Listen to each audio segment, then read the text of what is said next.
with Ciao. It's day 2 here in Rome, Italy. At pasabog lahat na nangyari kagabi sa cocktail party ng Emily in Paris Season 4 Part 2 dahil kinrush. Sinurpresa lang naman tayo ng cast ng Emily in Paris led by Lily Collins and the whole gang.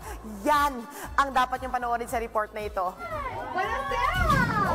Sinurpresa tayo ni Emily in Paris star Lily Collins kasama ang BFF niya sa show and in real life na si Ashley Park. Nagkaroon ng welcome party sa drop-dead gorgeous rooftop na ito overlooking Rome, Italy.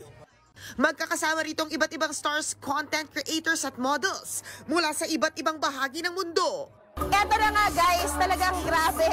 Sobrang ganda ng backdrop for Emily in Paris in Rome, Season 4, Part 2. At syempre, all roads lead to Rome dahil makikita natin yung mga adventures ni Emily dito mismo at may experience nga natin. So beautiful! Raise your hand if you're jet lagged. Ang Team Philippines, kasama na ng Mimia, supermodel L.A. Aguinaldo at ang aktresa si Sofia Pablo na starstruck sa sorpresa ng Netflix. Grabe! Nalikod lang ako bilang Sobrang wow, unreal. Pero, wait, there's more. Pumasok lang naman sina Lucas Bravo, aka ang super heartthrob na si Chef Gabriel ng show, kasama si Camille Razak, at ang power boss ni Emily na si Sylvie, played by Philippine Leroy Beaulieu. La prima parte vi è piaciuta and Si Mimia, di na kinayang kilig. Pili ko siya na surprise sa akin.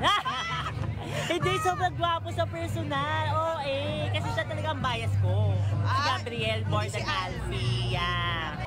Complete attendance din sina William Abadi, Samuel Arnold at Bruno Goeri na mga katrabaho ni Emily sa kanyang PR agency sa show. Kabog! Sa Season 4 Part 2, dadalhin ni Emily ang adventures niya sa Roma at may plot twist na pasabog siya. Mapapanood na ito sa September 12 sa Netflix. We're so excited for you to fall in love with the city if you haven't been, just like we did. Core memory indeed, di ba? At hindi lang yan, antabayanan ninyo kasi meron tayong setting tour dito sa Rome, Italy at yung one-on-one interview natin sa cast at syempre sa creator ng Emily in Paris. Ibibigay ko buong-buong detalye na yan para sa inyo.